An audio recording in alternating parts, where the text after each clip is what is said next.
Leader तैयार भी कर लिए। ओके 10 लोगों को हमने छाटा था, उस पर काम भी किया 4-6 महीने। राइट और मैं ऑलमोस्ट सेटिस्फाई हूँ कि यार ये ठीक हैं, जी सर। उनको इंडिपेंडेंट छोड़ दिया। बहुत बार ये भी होता है कि वो फिर किसी दूसरी कंपनी में चले जाते हैं, तो उसको कैसे रोका जाए? हाँ या ये उसको रोका जा सकता है, नहीं जा सकता? इसमें सर देखो क्या ना, दोनों ही पहलू हैं। मतलब लीडरशिप मेरे अकॉर्डिंग एक चीज़ और है, इन्फ्लुएंस तो है ही, रिलेशनशिप का बहुत बड़ा गेम है सर। क्योंकि आजकल ये बहुत चल रहा है ना इधर उधर का हिसाब किताब। आपका जी। सवाल बिल्कुल सही समय पे है कि लोग जाते भी हैं और जाने से रोकें कैसे। सर अगर रिलेशन बहुत अच्छा है ना, आजकल लोग क्या कर रहे हैं ना सर, सिर्फ फाइनेंशियल रिलेशन बना रहे हैं।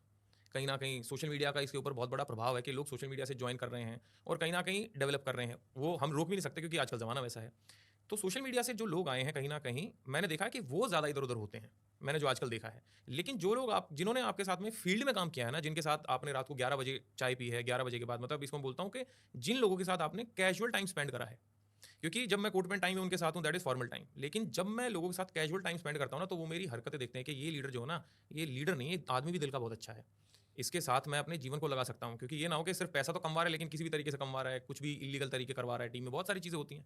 लेकिन कह रहा है ये जब चाय पीने गए तो ये उस जो चाय देने वाला है उससे कैसे बात कर रहे हैं, क्योंकि लीडर की सारी चीज़ें ऑब्जर्व होती हैं। रात को मैं खाना खा रहा हूँ कहीं पे भी, अब स्टार्टिंग में तो 5 स्टार के नहीं होते, ढाबे पे खा रहे हैं, तो मैं आदमियों को कैसे ट्रीट कर रहा हूँ जब हम जा रहे हैं कहीं।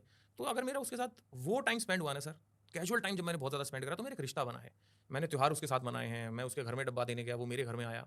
माँ बाप के साथ बहुत अच्छे रिश्ते बनाए, क्योंकि अगर वो छोड़ना भी चाहे तो मम्मी पापा भी हैं, उसके फैमिली भी है, वो बोलेगी भाई उसको मत छोड़े, बहुत अच्छा आदमी है। तो अगर आपका रिश्ता बहुत अच्छा है ना सर, समय अच्छा भी होगा बुरा भी होगा, समय बुरा हुआ ना तो भी आपको छोड़ के नहीं जाएगा उस रिश्ते की वजह से, राइट। लेकिन अगर आपने सिर्फ फाइनेंशियल रिश्ता बनाया कि इससे मुझे पैसा आ रहा है तो ठीक है, मैं हाय हेलो पूछ लेता हूँ, हालचाल पूछ लेता हूँ, अब उसका कहीं ना कहीं बिजनेस डाउन है, क्योंकि छोड़ के तो वही जाएगा जिसका बिजनेस डाउन है सर। और तब मैंने उसको वो प्यार देना बंद कर दिया जो मैं उसे यूजुअली देता था। तो मैं कहीं ना कहीं दूसरे, और ये आदमी को महसूस भी नहीं होता जब ये हो रहा होता है, क्योंकि वो किसी दूसरे प्रोडक्टिव आदमी के साथ काम कर रहा होता है, उस समय पे किसी और लीडर को बिल्ड कर रहा होता है, और इधर ये चीखे मार रहा होता है भाई मुझे थोड़ा सा इमोशनल सपोर्ट की जरूरत है, मुझे थोड़ा तेरे साथ की जरूरत है। तो सर उस समय पे वो लीडर एक गलती ये करता है, और डेवलपिंग लीडर कुछ ज़्यादा ही करते हैं, जो बेचारे डेवलप हो रहे होते हैं उनको उसका पता नहीं होता। तो वो उस समय पे सर एक इमोशनल सपोर्ट मांगता है आपका।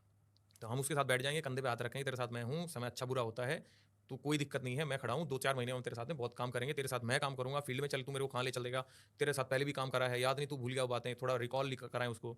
और जब उसको हम गारंटी देके तेरा 4 महीने में मैं उठवा दूंगा, पहले भी तो दी थी ना मैंने गारंटी, और पहले तेरे चेक उठवाया था, दोबारा उठ जाएगा चेक, क्या दिक्कत है, मैं तेरे साथ खड़ा हूँ।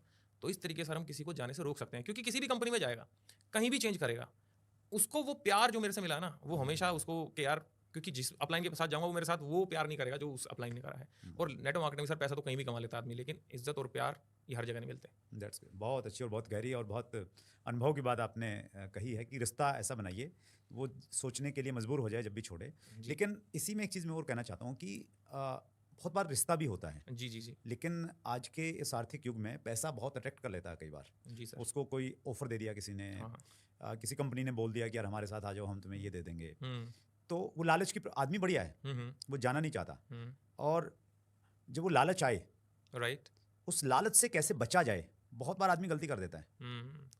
देखो सर, इसमें मैंने, क्योंकि इंडस्ट्री में भी ठीक ठाक टाइम हो गया और सोशल मीडिया पे भी ठीक ठाक समय हो गया, तो मैंने देखा है कि जितने भी लोगों ने स्विच किया ना, शायद मैं गलत भी हो सकता हूँ, लेकिन जहाँ तक मैंने डायरेक्ट सेलिंग को देखा है, जितने भी लोगों ने स्विच किया है वो नाम नहीं बना पाए, वो मुकाम नहीं बना पाए।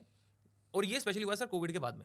कोविड से पहले बहुत सारे लोगों ने स्विच करा और बहुत बड़ा नाम बनाया, लेकिन स्पेशली 2019 के बाद में मैंने ये देखा है कि 2019 के बाद में जितने लोगों ने स्विच किया, आज 5 साल हो गए सर, एक भी बड़ा नाम नहीं बना है। अब ये मुझे नहीं पता कि इसके पीछे क्या अभिशाप है क्या नहीं है। तो जब किसी को ऑफर आ रहा है ना, तो उस चीज़ को समझा जाए कि देख भाई वहाँ पे भी तो जीरो से चालू करना है। मान लिया तेरा अभी करंट कंडीशन जो है, तेरी करंट जो है फाइनेंशियल सिचुएशन ये दुखी है, लेकिन 4 साल के बाद तो ये तो हालत नहीं होगी तेरी, जो अभी तेरे ऊपर कर्जे चल रहे हैं, जो भी चल रहा है तेरे को प्रॉब्लम है फाइनेंशियल की, ये तो ठीक हो जाएगी। लेकिन फिर उसके बाद क्या, उस कंपनी का क्या, उसको तेरे को मेरे जैसा लीडर कहाँ मिलेगा। संदीप, एक प्रश्न मैं यहाँ और पूछता हाँ हूँ। सर। जब आदमी स्विच करता है, उसके एक कारण तो ये रहता है बहुत बार कि भाई पैसा नहीं आ रहा, इसलिए वो स्विच कर लेता है। बहुत बार ये कारण भी रहता है कि यार अपलाइन ठीक नहीं है। जी। और बहुत बार कारण ये रहता है कि पैसा भी आ रहा है ठीक ठाक, अपलाइन भी ठीक है, हाँ जी। लेकिन अब ये रियलाइज हो रहा है कि यार जिस कंपनी के साथ मैं जुड़ा हूँ ना, पहले तो समझ नहीं थी मुझे उतनी ज़्यादा, जी जी। लेकिन ये कंपनी ठीक नहीं है। अब इस पे तो सर वो एक्चुअली क्या है ना, खुद की समझ नहीं है। जब मार्केट में जाते हैं तो कोई ना अपनी कंपनी को, तो कहते हैं ना हमारे हरियाणा में कहावत है कि अपनी लस्सी को कोई भी खट्टा नहीं बताता, दूसरे की खट्टी होती है। तो जब आदमी कंपैरिजन ऐसा उस पर्सपेक्टिव से करता है जो दूसरे की कहीं ना कहीं एक चीज़ होती है, बस छोटी सी। अगर वो सोच भी रहा है कि भाई इस कंपनी में वो बात नहीं है, तो अपलाइन के साथ बैठ के काउंसिल करे। इनफैक्ट मैं तो बोलूँगा अपलाइन चाहे तो कंपनी डायरेक्टर साहब के साथ बैठाए उन्हें, मैं तो ये भी चाहूंगा कि भाई बहुत अच्छा लीडर है, इसको हम कैसे खो सकते हैं। नहीं तो बड़े से बड़े अपलाइन, उसके अपलाइन के पास जाओ, उसके काउंसलिंग जरूरी उस समय पे कि भाई दिमाग में जो जहर घोला गया है कि आजकल ये ऐसा बड़ा चल रहा है, ये तो पुराना जमाना हो गया, ये तो इस चीज़ को तो पुराना टाइम हो गया है, अब तो ये नया आ रहा है। सर यहाँ पे मैं एग्जाम्पल कोट करूंगा ओला और उबर का, राइट। ओला और उबर को अगर देखें, जब ये लॉन्च हुई थी ना सर इंडिया में, इतनी स्कीम्स थी। जब जो ड्राइवर बन रहा था कि अगर तू 5 राइड कर लेगा तेरे को 2,000 रुपये दे देंगे हम, तो लोगों ने एक गाड़ी ली, फिर 2 ली, फिर 3 ली, कईयों ने 7 ले ली, क्योंकि स्कीम्स थी और नए नए थे, वो नए नए थे, स्कीम्स दुनिया भर की डाल दी जो बाकी नहीं दे रहे थे। फिर जब वो स्टेबल हो गए, सारी स्कीमें वापस खींच ली, तो जिसकी 7 थी वापस 1 पे आके खुद ड्राइवर हैं आज वो। तो जो नई नई है ना कंपनियां सर, वो स्टार्टिंग में अपना जमाने के लिए कुछ भी करेंगे। ऐसी बहुत सारी कंपनियां, नाम तो नहीं ले सकते, नई नई आई, दुनिया भर की चीजें करी उन्होंने, दुनिया भर की तहस नहस मचाई, आज दोबारा उसी मॉडल पे आ गए जिनकी वो बुराइयां करते थे। तो इसको यूं देखें कि अगर एक व्यक्ति की कंपनी ठीक है, राइट, ठीक के पैरामीटर ये हुए कि वो डायरेक्ट सेलिंग रूल्स 2021 को अच्छे से फॉलो कर रहे हैं, उसमें लोग हैं, ग्रो कर रहे हैं, पैसा कमा रहे हैं, एथिक्स हैं कंपनी के पास में, प्रोडक्ट इस प्रकार का है कि जिसको आप आसानी से खरीदें तो आपको वैल्यू फॉर मनी लगता है, किसी को दें तो ये नहीं कहे कि यार क्या दे दिया मेरे को।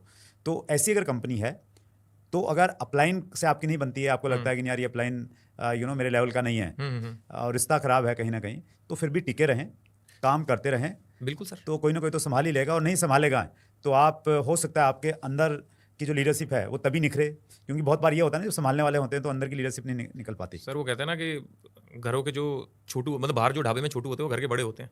मतलब ये आपका बिल्कुल सही सवाल है कि अगर अपलाइन किसी को बुरा लगे कि भाई मेरा अपलाइन अच्छा नहीं है, कंपनी अच्छी है, सारी चीज़ अच्छी है, अपलाइन अच्छा नहीं तो आप अच्छे अपलाइन बनो ना।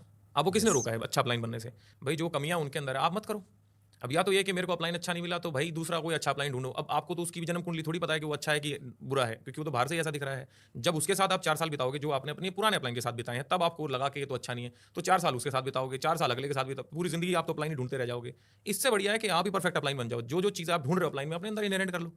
आज ही मेरे से पूछा था किसी ने सवाल कि सर ऐसा कोई है जो नौकरी के साथ 1 लाख रुपए कमा रहा है, एग्जाम्पल है। मैं कहा वैसे तो ढेरों सारे हैं, मैं आपको 1000 दे सकता हूँ इंडस्ट्री में कि जो नौकरी के साथ में 1 लाख रुपए कमा रहे हैं। मैं कहा अगर नहीं भी होता तो आप बनो ना ऐसा एग्जाम्पल, क्या दिक्कत आपको ऐसा एग्जाम्पल बनने में?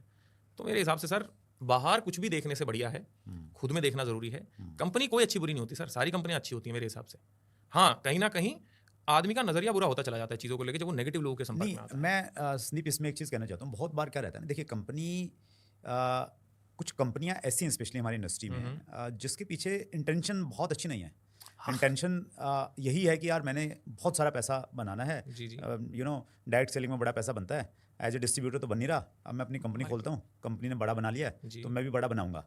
इस इंटेंशन वाली कंपनी में अगर आदमी फंस गया तो फिर उसको कहीं ना कहीं चेक करने की जरूरत है कि कंपनी का विजन क्या है। सर वो एक्चुअली जब आपको 24 साल हो गए ना, या जिसको 10 साल 15 साल हो गए, वो ये चीज़ वो लोग समझ सकते हैं कि कंपनी के मालिक की इंटेंशन क्या है। लेकिन जो लोग स्विच कर रहे हैं ना 4-5 साल हुए जिनको, उनको कंपनी मालिक की इंटेंशन नहीं पता होती सर। उनको इतना एक्सपीरियंस नहीं कि मालिक का क्या विजन है चलाने के लिए, क्योंकि प्लान तो उनका भी है, प्रोडक्ट उनके भी है, लेकिन इंटेंशन तो तब समझ में आती है जब वो फंस जाता है वहाँ पे। नहीं, वो कहीं ना कहीं देखना पड़ेगा। जैसे डायरेक्ट सेलिंग रूल्स 2021 हैं, वो बताते हैं कि भाई आपकी कंपनी को ये 13 डॉक्यूमेंट्स वेबसाइट के ऊपर में अपलोड करने मैंडेटरी हैं। जी। तो अगर किसी ने नहीं किया तो उसमें उसकी इंटेंशन कहीं ना कहीं दिख रही है कि यार कुछ दाल में काला है, ये सही चीज़ें दे नहीं रहा है। या 2-3 चीज़ें तो देखी जा सकती है, मतलब उसकी बात से, बॉडी लैंग्वेज से कुछ ना कुछ मतलब समझना पड़ेगा।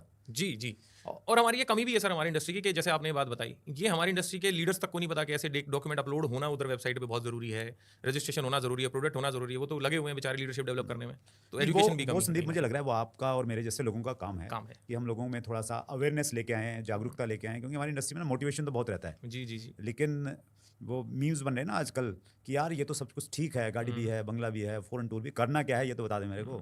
तो करना क्या है और कैसे करना है वो कहीं ना कहीं थोड़ा इशू रहता है। लेकिन आप जैसे लोग हैं जो इतनी अच्छी एजुकेशन के साथ में आगे बढ़ रहे हैं, काम कर रहे हैं, सो डेफिनेटली हम इंडस्ट्री को और आगे बढ़ाएंगे। बहुत आगे जाएगी सर इंडस्ट्री तो।